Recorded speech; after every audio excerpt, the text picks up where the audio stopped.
नमस्कार। Vision IAS के news today के इस अंक में आप सभी का स्वागत है। इस अंक में हम आपके लिए लेकर आए हैं यूपीएससी परीक्षा की दृष्टि से महत्वपूर्ण कुछ अहम खबरें। इस अंक के साथ मैं हूं दिव्या तोमर।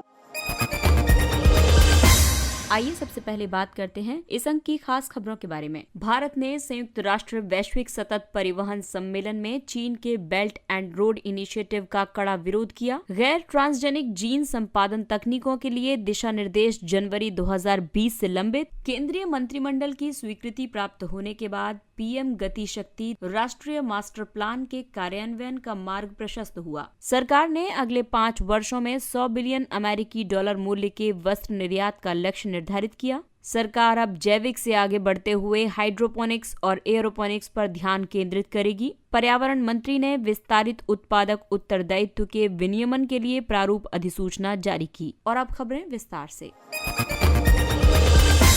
भारत ने संयुक्त राष्ट्र वैश्विक सतत परिवहन सम्मेलन यानी यूएनजीएसटीसी में चीन के बेल्ट एंड रोड इनिशिएटिव का कड़ा विरोध किया है। भारत ने बीजिंग में आयोजित यूएनजीएसटीसी में चीन पाकिस्तान आर्थिक गलियारे के विशेष संदर्भ में बीआरआई का सख्त विरोध किया है। ये यूएनजीएसटीसी इस तरह का दूसरा सम्मेलन है। पहला सम्मेलन वर्ष 2016 में तुर्कमेनिस्तान में आयोजित किया गया था। इसका समग्र उद्देश्य सतत विकास लक्ष्य 2030 एजेंडा के अनुरूप संधारणीय परिवहन के लिए आगे की राह प्रदान करना है। चीन पाकिस्तान आर्थिक गलियारा पाकिस्तान के ग्वादर और कराची बंदरगाह को चीन के झिंजियांग प्रांत और उससे आगे के क्षेत्रों को स्थल मार्गों के माध्यम से जोड़ेगा। ये गलियारा पाकिस्तान अधिकृत कश्मीर से होकर गुजरता है। भारत इसे अपनी संप्रभुता और क्षेत्रीय अखंडता का उल्लंघन मानता है, क्योंकि पीओके का क्षेत्र भारत का अभिन्न अंग है। चीन के बीआरआई के विपरीत भारत का मानना है कि संपर्क परियोजनाओं को खुलेपन, पारदर्शिता और वित्तीय उत्तरदायित्व के सिद्धांतों का पालन करना चाहिए। साथ ही इसे राष्ट्रों की संप्रभुता, समानता और क्षेत्रीय अखंडता का सम्मान करने वाले विकल्पों को अपनाकर आगे बढ़ाया जाना चाहिए। दरअसल बेल्ट एंड रोड इनिशिएटिव स्थल एवं समुद्री नेटवर्क के जरिए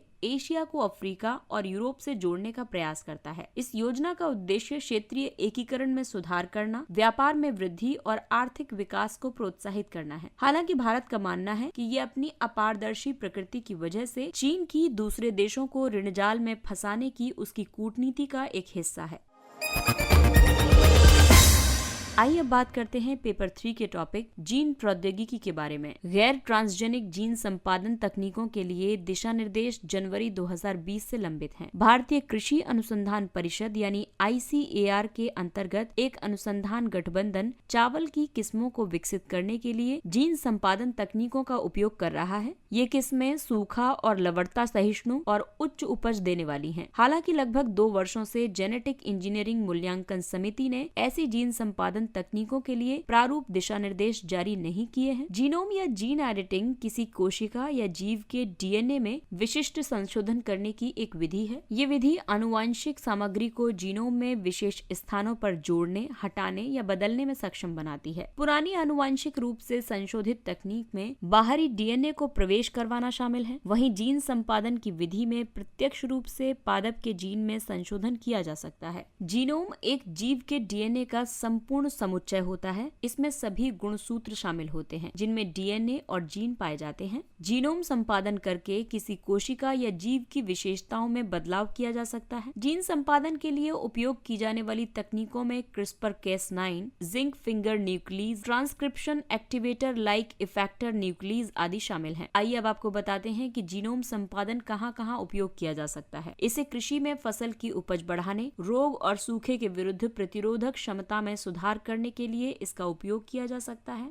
इसमें विभिन्न संक्रमणों और आनुवांशिक जटिलताओं के उपचार की क्षमता विद्यमान है। ये जीवों के जीव विज्ञान की समझ को बढ़ाकर अनुसंधान कार्य में सहायक है। केंद्रीय मंत्रिमंडल की स्वीकृति प्राप्त होने के बाद पीएम गति शक्ति राष्ट्रीय मास्टर प्लान के कार्यान्वयन का मार्ग प्रशस्त हुआ। मंत्रिमंडल ने पीएम गति शक्ति राष्ट्रीय मास्टर प्लान को स्वीकृति प्रदान की है। इसमें परिवहन के विभिन्न साधनों का एकीकरण यानी मल्टी मॉडल कनेक्टिविटी करने के लिए एक संस्थागत रूपरेखा का निर्धारण, कार्यान्वयन, निगरानी और समर्थन तंत्र सृजित करना है। पीएम गति शक्ति एक डिजिटल प्लेटफॉर्म है। ये अवसंरचना कनेक्टिविटी परियोजनाओं की एकीकृत योजना निर्माण और समन्वित कार्यान्वयन के लिए 16 मंत्रालयों को एक साथ लाता है। इस कार्यान्वयन ढांचे में शामिल हैं सचिवों का अधिकार प्राप्त समूह। ये समूह मंत्रिमंडल सचिव की अध्यक्षता में लॉजिस्टिक्स संबंधी दक्षता सुनिश्चित करने के लिए पीएम गति शक्ति NMP के कार्यान्वयन की समीक्षा और निगरानी करेगा। दूसरा है नेटवर्क योजना ग्रुप। ये कई मंत्रालयों और विभागों की नेटवर्क योजना इकाइयों के प्रमुखों के प्रतिनिधित्व के साथ सचिवों के अधिकार प्राप्त समूह की सहायता करेगा। तीसरी है तकनीकी सहायता इकाई, टेक्निकल सपोर्ट यूनिट। इसके द्वारा नेटवर्क के समग्र एकीकरण में सहायता की जाएगी। इसके अलावा कार्यों के दोहराव से बचने के साथ साथ लॉजिस्टिक लागत को कम करने के लिए अनुकूलन में वृद्धि की जाएगी। पीएम गति शक्ति का महत्व ये है कि ये मल्टी मॉडल कनेक्टिविटी और अंतिम छोर तक संपर्क सुविधा के मुद्दों का समाधान करने की दृष्टि से विभागीय दायरे को बढ़ाएगा। साथ ही परियोजनाओं को अधिक समग्र और एकीकृत दृष्टि से तैयार और उनका निष्पादन करेगा। इसके अलावा लॉजिस्टिक लागत में कटौती करेगा, साथ ही कार्गो प्रबंधन क्षमता में वृद्धि करेगा और टर्न अराउंड समय यानी प्रतिवर्तन काल को कम किया जा सकेगा।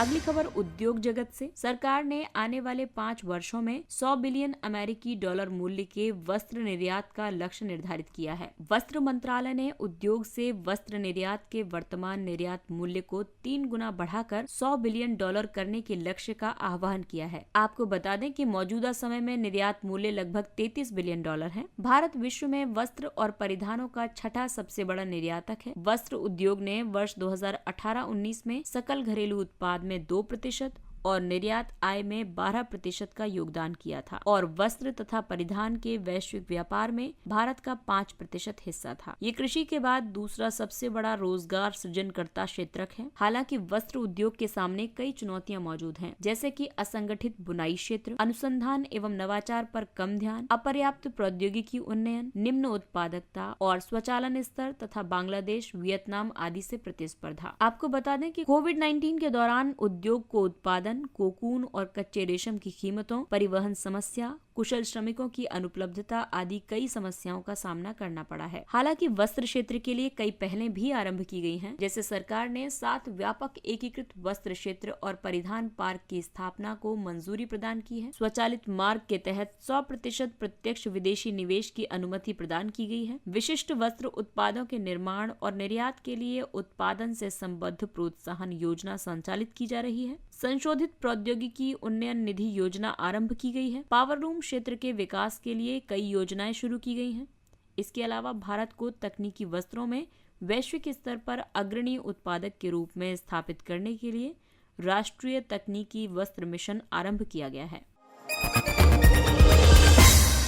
आइए अब बात करते हैं पेपर 3 के टॉपिक कृषि क्षेत्र की। जैविक से आगे बढ़ते हुए हाइड्रोपोनिक्स और एरोपोनिक्स पर ध्यान केंद्रित किया जा रहा है। परंपरागत क्षेत्र आधारित कृषि में बढ़ती जलवायु सुभेद्यता की वजह से हाइड्रोपोनिक्स और एरोपोनिक्स कृषि पद्धतियों के विचार को वर्तमान में एक समाधान के रूप में देखा जा रहा है। हाइड्रोपोनिक्स तकनीक में पौध को सामान्य तौर पर एक अधः स्तर, ज्वालामुखी राख, दलदली काई, कोकोकॉयर या मृत्तिका पर रखा जाता है। इन्हें पोषक तत्वों से भरपूर जल को समय समय पर दिया जाता है। कई बार पौध मात्र एक प्रवाह के अंतर्गत ही होते हैं, जिसमें निरंतर रूप से जल प्रवाहित होता रहता है। एरोपोनिक में पौधों को एक नियंत्रित वायु परिवेश में उगाया जाता है और इन्हें अधः स्तर यानी सबस्ट्रेट या जल में नहीं रखा जाता है। पौधों की वृद्धि के लिए बाहर निकली हुई जड़ों पर समय समय पर पोषक तत्वों के घोल का छिड़काव किया जाता है। इन विधियों का काफी महत्व है, क्योंकि यदि उपलब्ध भूमि उपजाऊ या कृषि के लिए उपयुक्त नहीं है तो हाइड्रोपोनिक्स और एरोपोनिक्स दोनों ही विधियां आदर्श हैं। इन विधियों का उपयोग करके विशेष रूप से एरोपोनिक्स के तहत ग्रो टावरों पर लंबवत रूप से खेत जैसी संरचनाओं को स्थापित किया जा सकता है। ये विधियां सलाद पत्ता यानी लेट्यूसेस, स्ट्रॉबेरी और अन्य विदेशी सब्जियों जैसी लघु आकार की फसलों, यहाँ तक कि फूलों के लिए भी आदर्श हैं। इनके अंतर्गत फसलों को मृदा या कीटनाशकों के उपयोग के बिना स्वच्छ और नियंत्रित वातावरण में उगाया जाता है। इस तरह किसी भी तरह के संदूषण की बहुत सीमित संभावना शेष रह जाती है।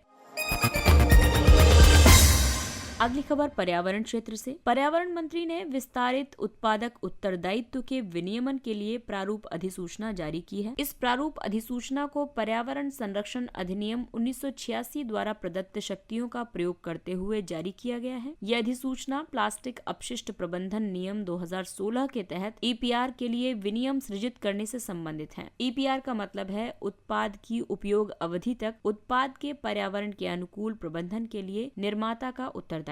इस प्रारूप अधिसूचना के तहत प्लास्टिक पैकेजिंग अपशिष्ट उत्पन्न करने वाले उत्पादकों, आयातकों और ब्रांड स्वामियों द्वारा प्रबंधित किए जाने वाले अपशिष्ट की मात्रा निर्दिष्ट है। EPR पूर्व उपभोक्ता और उपभोक्ता के बाद प्लास्टिक पैकेजिंग अपशिष्ट दोनों पर लागू होगा। एक्सटेंडेड प्लास्टिक रिस्पॉन्सिबिलिटी के तहत प्लास्टिक पैकेजिंग को कई श्रेणियों में बांटा गया है। श्रेणी 1 के तहत कठोर प्लास्टिक पैकेजिंग आती है। श्रेणी 2 के तहत एकल परत या बहुपरत की लचीली प्लास्टिक पैकेजिंग, प्लास्टिक शीट या उससे बने कवर, कैरी बैग आदि आते हैं। वहीं श्रेणी 3 के तहत बहुस्तरीय प्लास्टिक पैकेजिंग शामिल है। केंद्रीय प्रदूषण नियंत्रण बोर्ड द्वारा विकसित केंद्रीकृत EPR पोर्टल के माध्यम से PIBOs और प्लास्टिक अपशिष्ट प्रोसेसर का पंजीकरण किया जाएगा। एक्सटेंडेड प्रोड्यूसर रिस्पॉन्सिबिलिटी प्रमाण पत्रों में व्यापार करने के लिए PIBOs यानी प्रोड्यूसर, इंपोर्टर्स और ब्रांड ओनर्स के लिए प्रावधान किए गए हैं। ये पिछले वर्ष की कमी को पूरा करने के लिए अधिशेष EPR प्रमाण पत्रों का उपयोग कर सकते हैं। आने वाले वर्ष में उपयोग के लिए और इसे अन्य उत्पादकों और ब्रांडों को बेच सकते हैं। आइए बात करते हैं कुछ अन्य महत्वपूर्ण सुर्खियों के बारे में। विशेष ट्रस्ट निधि यानी स्पेशल ट्रस्ट फंड। संयुक्त राष्ट्र ने अफगान लोगों तक प्रत्यक्ष रूप से तत्काल आवश्यक नकदी की पहुंच को सुनिश्चित करने के लिए एक विशेष ट्रस्ट फंड की स्थापना की है। ये कार्य अगस्त महीने में तालिबान के अफगानिस्तान के अधिग्रहण के बाद से अवरुद्ध दाता धन का उपयोग करके एक तंत्र के माध्यम से संपन्न किया जाएगा। तालिबान के अधिग्रहण से अफगानिस्तान में केंद्रीय बैंक की अरबों की संपत्ति फंसी हुई है और अंतर्राष्ट्रीय वित्तीय संस्थानों ने धन निकालने से मना कर दिया है। हालांकि इन संस्थानों ने मानवीय सहायता को जारी रखने पर सहमति प्रकट की है। इसका उद्देश्य अफगान परिवारों को कुछ नकद धनराशि उपलब्ध कराना है। इससे वे आने वाले सर्दी के मौसम में जीवन यापन कर सकेंगे और उन्हें देश पलायन से रोका जा सकेगा। वित्तीय कार्यवाही कार्यबल। पाकिस्तान को FATF की ग्रे लिस्ट में बनाए रखने का निर्णय लिया गया है। इसके अलावा तुर्की, जॉर्डन और माली को भी ग्रे लिस्ट में शामिल किया गया है। हालांकि मॉरिशस और बोत्सवाना को इस सूची से हटा दिया गया है। ग्रे लिस्ट का मतलब है मनी लॉन्ड्रिंग और आतंकवाद के वित्त पोषण को रोकने के लिए किसी देश की नीतियों में मौजूदा समय में रणनीतिक दोष है। इससे किसी देश के लिए अंतर्राष्ट्रीय संगठनों से वित्तीय सहायता प्राप्त करना कठिन हो जाता है। 1989 में स्थापित FATF एक अंतर सरकारी निकाय है। इसका उद्देश्य मनी लॉन्ड्रिंग, आतंकी वित्त पोषण और अंतर्राष्ट्रीय वित्तीय प्रणाली की अखंडता के समक्ष उत्पन्न अन्य खतरों से निपटने में सहयोग करना है। भारत FATF का एक सदस्य देश है। वीर गाथा परियोजना। इसका उद्देश्य शौर्य पुरस्कार विजेताओं के संबंध में स्कूली छात्रों को जागरूक बनाना है। साथ ही उनमें भारत के बहादुरों के वीरतापूर्ण कार्यों और बलिदान का सम्मान करने तथा सशस्त्र बल अधिकारियों और कर्मियों की शूरता तथा साहस की सराहना करने की भावना उत्पन्न करना है। इस परियोजना के तहत देश भर के स्कूली छात्रों को शौर्य पुरस्कार विजेताओं के जीवन पर कविताओं, चित्रों, निबंधों या मल्टीमीडिया प्रस्तुतियों के रूप में प्रोजेक्ट तैयार करने के लिए प्रेरित किया जाएगा। India internet governance forum. नवंबर 2021 में भारत में पहले इंटरनेट गवर्नेंस फोरम का आयोजन किया जाएगा। IIGF का गठन UN इंटरनेट गवर्नेंस फोरम के ट्यूनिस एजेंडे के अनुरूप किया गया है। IGF एक बहुहितधारक मंच है। ये इंटरनेट से संबंधित सार्वजनिक नीति के मुद्दों पर चर्चा करने के लिए विभिन्न समूहों के प्रतिनिधियों को एक साथ एक मंच पर लाता है। IIGF अंतर सरकारी संगठनों, निजी कंपनियों, नागरिक समाज संगठनों आदि के बीच परिचर्चा संबंधी सुविधा प्रदान करता है। आपको बता दें कि ये सभी इंटरनेट गवर्नेंस से संबंधित सार्वजनिक नीति से संबद्ध मुद्दों से जुड़े हुए हैं। तीसरे ध्रुव में जलवायु परिवर्तन। नासा द्वारा हाल ही में किए गए एक अध्ययन के मुताबिक वर्ष 1987 और वर्ष 2021 के बीच तीसरे ध्रुव क्षेत्र में स्थित दो झीलों चिबझांग और डोरसोईडोंग के आकार में अत्यधिक वृद्धि हो गई है। ये स्थिति बढ़ते तापमान की वजह से तीव्र हिम के पिघलने और जल के प्रवाह तथा पर्वतीय हिमनदों के सिकुड़ने की वजह से उत्पन्न हुई है। तीसरे ध्रुव के अंतर्गत शामिल क्षेत्रों में तिब्बती पठार, हिमालय, हिंदुकुश, पामीर और तिएन शान पर्वत शामिल हैं। तीसरे ध्रुव का पिघला हुआ जल सिंधु, ब्रह्मपुत्र, गंगा, येलो और यांगत्सी सहित एशिया की कई बड़ी नदियों और झीलों में जल की प्रचुर मात्रा बनाए रखता है।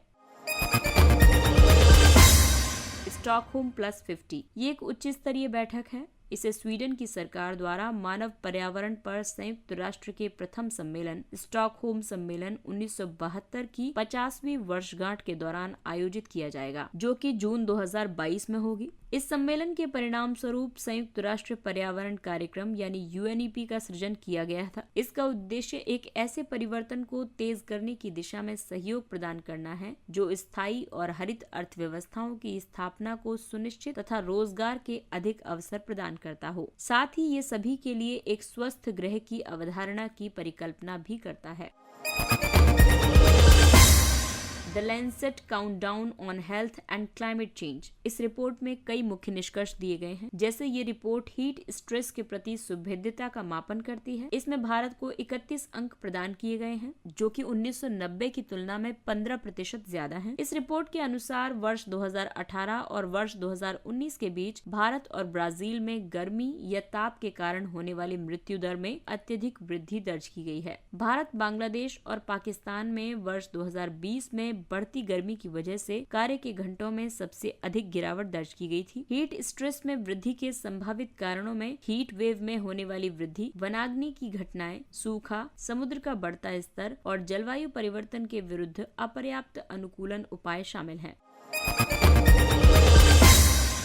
आइए बात करते हैं सुर्खियों में रहे स्थलों के बारे में। काजीरंगा राष्ट्रीय उद्यान, असम। हाल ही में उच्चतम न्यायालय ने असम सरकार को काजीरंगा के निकट पशु गलियारों में सभी अवैध निर्माणों को हटाने का निर्देश दिया है। इस उद्यान की भौगोलिक विशेषताओं के बारे में बताएं तो ये पूर्वी हिमालय जैव विविधता हॉटस्पॉट के किनारे पर स्थित है। काजीरंगा के उत्तर में ब्रह्मपुत्र नदी बहती है और दक्षिण में कार्बी ओंगलोंग पहाड़ियां हैं। ये अपनी अनूठी विशेषताओं की वजह से यूनेस्को की विश्व धरोहर स्थल सूची में शामिल है। काजीरंगा की महत्वपूर्ण वनस्पतियां हैं कुंभी, भारतीय करौंदा, कॉटन ट्री और हाथी सेब। वहीं महत्वपूर्ण जीव हैं भारतीय गेंडा, बाघ, तेंदुआ, हाथी आदि। अगला स्थल है माउंट एसो ज्वालामुखी, जापान। हाल ही में माउंट एसो ज्वालामुखी में प्रस्फुटन हुआ है। आपको बता दें कि माउंट एसो जापान के क्यूशु द्वीप समूह में स्थित है। आपको बता दें कि एसो के कोल्डेरा को विश्व के सबसे बड़े कोल्डेराओं में शामिल किया गया है। ज्वालामुखी एसो कुजू राष्ट्रीय उद्यान के केंद्र में स्थित है। अगला है कोंकण शक्ति। ये भारत ब्रिटेन के बीच संचालित होने वाला एक संयुक्त सैन्य अभ्यास है। इसके साथ ही ये अंक समाप्त होता है। अगले अंक में फिर मुलाकात होगी कुछ अन्य महत्वपूर्ण खबरों के साथ। तब तक अपना ख्याल रखिए, सुरक्षित दूरी बनाए रखिए, मास्क पहनिए, हाथ और मुंह साफ रखिए, भीड़ भाड़ में जाने से बचिए और टीकाकरण अवश्य पूर्ण कराइए। और अब हमें यानी विजन IAS की पूरी टीम को दीजिए इजाजत। नमस्कार।